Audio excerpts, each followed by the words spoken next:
I'm Egbert, the owner of this station. Check out my website at egbert.com. That's EGGBURT, egbert.com. Now it's back to Brad and John. Check out their website at bjshow.co. The BJ Show?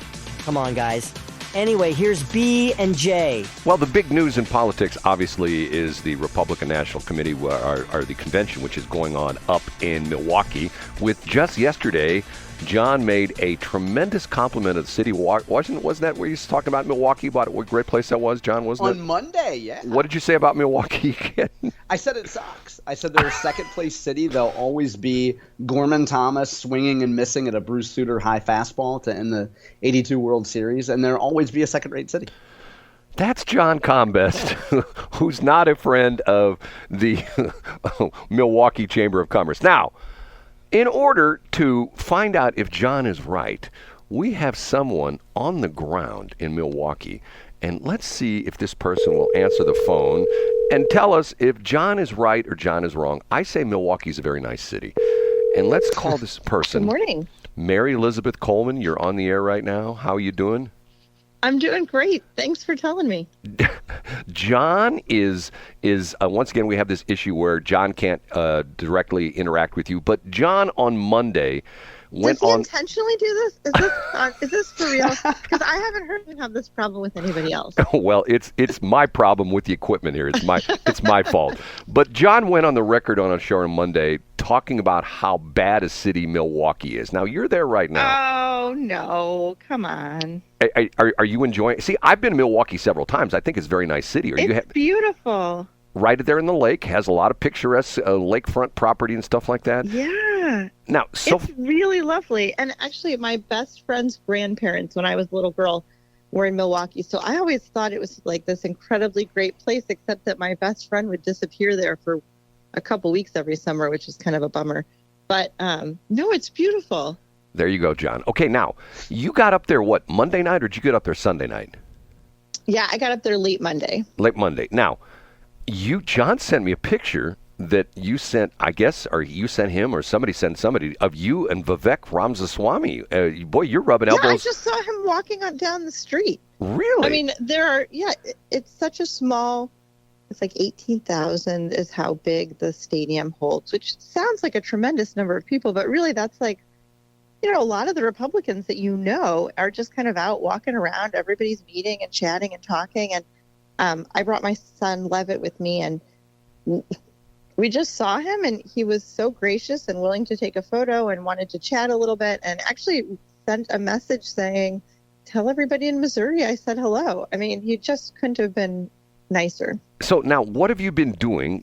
Are you officially a representative, or what exactly is your role? Are you just observing because you're a state senator? What's the status? No, yeah. So there was a little bit of drama, if you'll remember, about the delegates, and so I was going to be an alternate delegate, but ended up being a guest, which has been just incredible.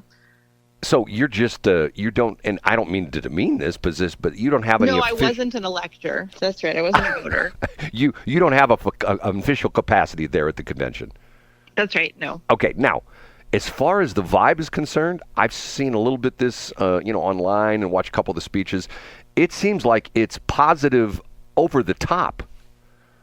So I'd never been. This is my first RNC. I've never been able to go before, and never been invited and participated, and it has been just incredible. I mean, I thought last night. Did you watch any of it? I saw a couple of the speeches, parts of it. A couple of the speeches last night. Okay, well, go back and watch the speeches. I mean, of course, it was really gracious, I thought, of President Trump to invite, and for the former presidential candidates to accept, and they all gave really compelling arguments for how Joe Biden is failing America and why we need Donald Trump back in office, and how you don't have to guess what President Trump is going to be like.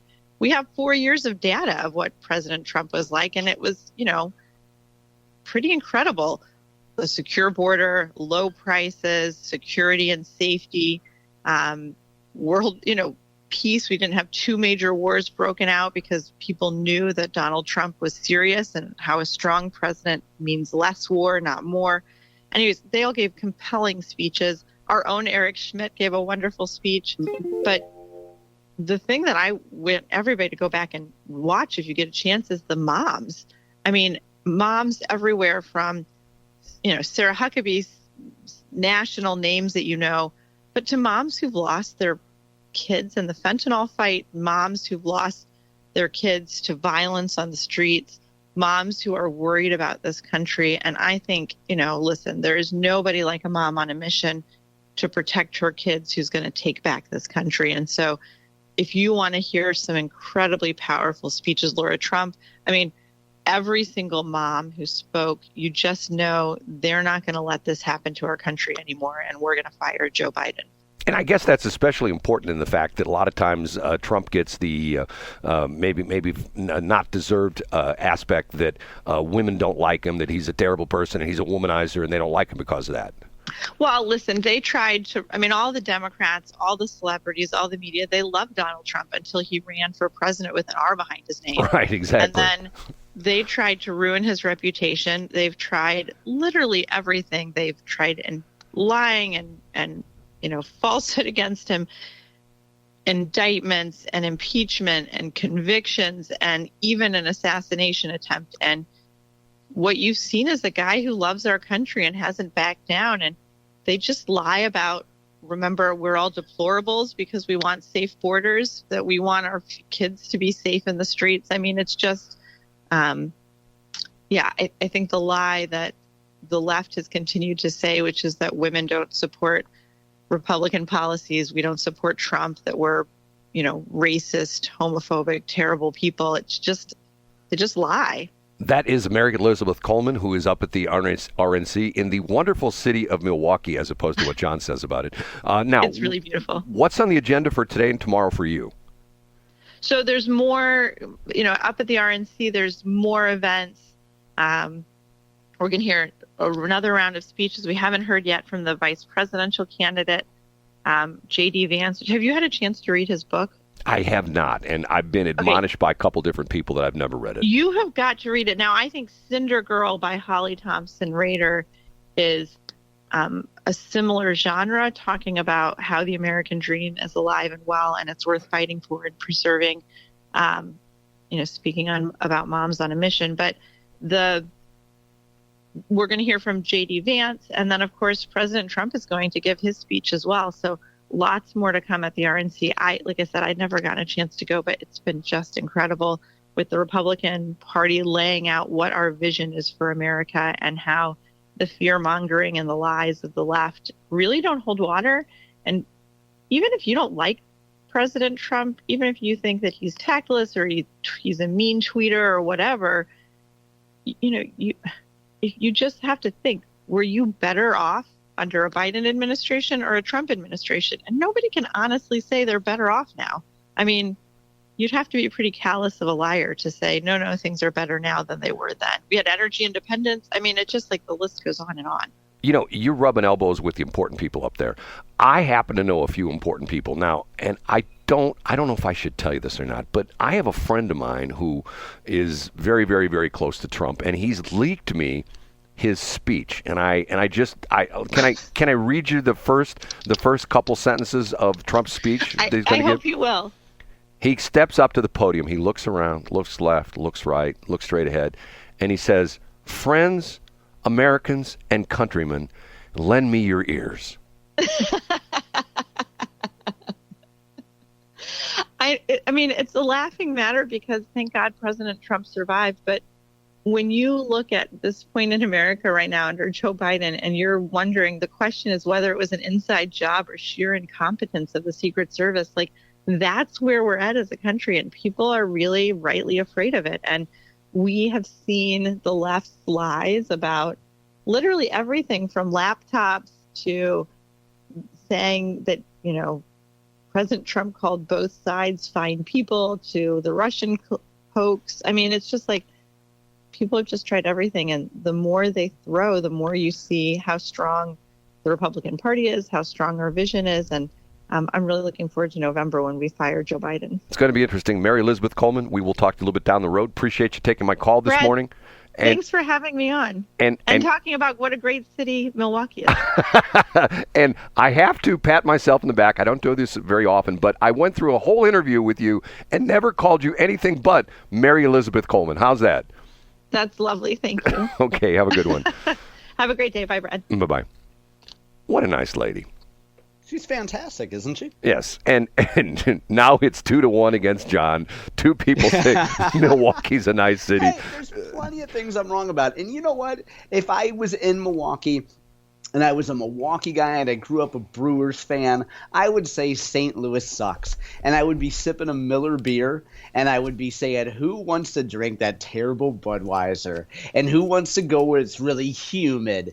And is it the confluence of two rivers? That's what I'd be saying. Well, so, hold on a minute. You know, fair balls, man. Milwaukee's got his share of humidity because it's right there on the lake. It's not like there's no body of water around or anything like that. Well, I don't plan on figuring it out. Now, I will say I do like their I have it on good authority that they have an Arthur Fonzarelli statue, Brad, at the Riverwalk in Milwaukee, because folks have sent me pictures of it before.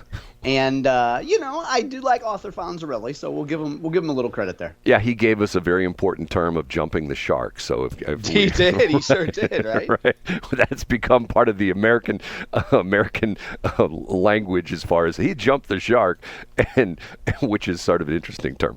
Okay.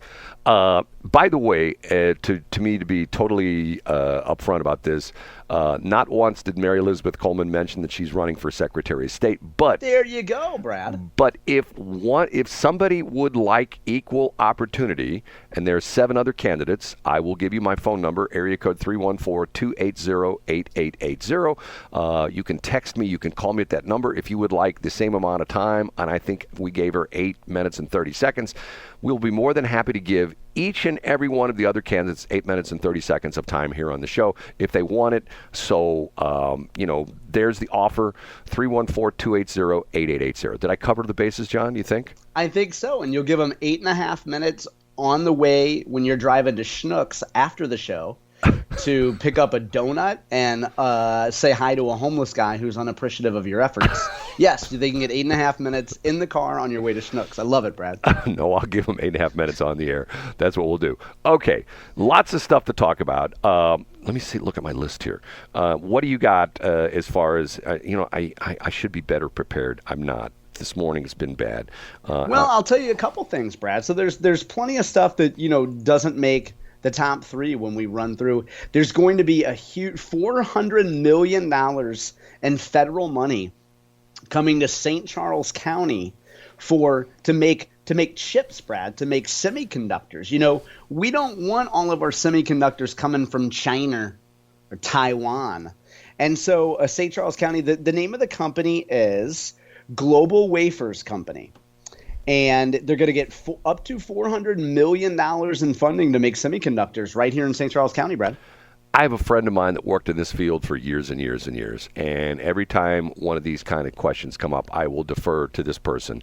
And they have told me some fascinating stories about how even if they build a plant, let's say one of these semiconductor plants was finished today, that it would take some time for the plant to be able to actually produce the quality of components, that you just don't start the thing up and it just starts firing out these transistors and integrated circuits and VLSI chips and things like that. And still, I think the number is like 70 to 80% of the high-end chips are still made in Taiwan. And, you and I have talked about this all the time, not necessarily just chips, but there are so many things that used to be made in America that are not, that if we got into a very bad situation, and heaven forbid some kind of a war, we don't have the manufacturing base anymore. So I think this is a good step forward. But when you hear these numbers, and like I said, this person that I know who is an expert in this field, whenever I say, how about this $8 billion plant they're building in Phoenix, and the response is, drop in the bucket. It's getting the big picture of things. Now, the good thing is, according to the Biden administration, they say the construction jobs while it's being built are going to be 500, according to the Biden administration, and then 130 jobs in manufacturing. Now, here's a profound quote, Brad. It's good for our county, the metro area, and for the rest of the country. Now, that quote is from a gentleman who's been a visionary in St. Charles County. His name is Scott Drachnick, Brad.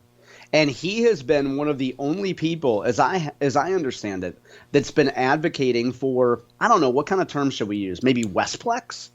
He's one of the only people, Brad, that's been a visionary leader for the Westplex in St. Charles County. Wouldn't you say, Brad? John's baiting me. I mean, I heard that he's one of the only people that's thought of amalgamating all the different efforts and unifying people into one united Westplex. And if it wasn't for that vision, where would the Westplex be, Brad? And can you believe there's people that criticize him? I don't know anybody like that. Do you? John, you're baiting me. Am I? He was. I thought you had an office at the same. You know, you go down Mid Rivers Mall. They used to have a place for like crippled animals right there. Wasn't there like a place for handicapped animals? Well, then you go a little bit further. There's the community college. You bust a left on Ohms Road. You go to Woodlands Park. You can watch a little baseball. You know that area, Brad. I know it very well, John. As a matter of fact, you want to see some girls dance on the bar at the Babylon? You ever been to the Babylon? Yes, it's an interesting place. Oh. It's right down the street from Pizza Ranch, which is actually pretty good stuff. Okay. Have I gotten you off track enough, Brad? Why are you doing this to me, John? Because I love to, Brad. Because you know what? I want to cause your 19th and final heart attack so I can finally take over control of this radio station. This is just a plot to take over the radio station, Brad. Scott Drachnik, if I were on fire, Scott Drachnik wouldn't cross the street to urinate to put me out. And I don't. Now what if this is a beef that is like Bill Eigel or Mike Carter that doesn't actually exist? Brad? Well, no. What if he actually loves you and appreciates you? No. Once again, and I'll tell you two quick Scott Drachnik stories. I disagree wholeheartedly with Scott because Scott is in the same camp as Mike Elam and Steve Ellman, and they keep saying, well, we need to promote the entire region. We need to promote because we got to clean up St. Louis because when we say St. Charles, people think, well, where's that? Well, it's part of St. Louis metro area, okay?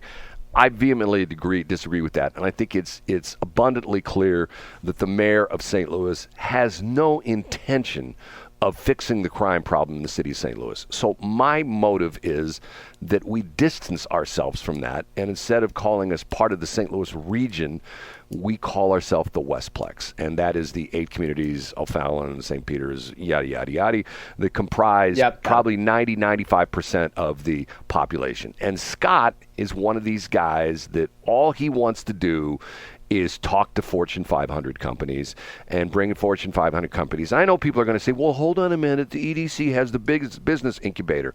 Trust me, Scott doesn't care too much about the business incubator. He's pushing, and I heard him, he was on 97.1, Annie Fry's on vacation. Once again, these people on 97.1, do they have like 4 months of vacation? Every time you turn on, it's, Mark Cox is on vacation for the next 2 weeks, and Annie Fry's on the vacation for the next 3 weeks. I know Annie Fry didn't just host a very successful gubernatorial debate that no other radio station should pull off. She should have been on the air consecutively for the next 10 days broadcasting, Brad.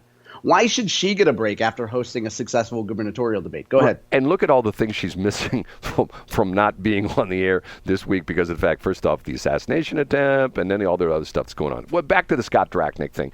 His thing is he's so proud of the fact that they spent all this money and they hired some consultant. And as my mom would say, you know what the definition of a consultant is? You've probably know this. No, I don't know this. The definition of a consultant is someone with a briefcase from out of town. That's the definition of a consultant.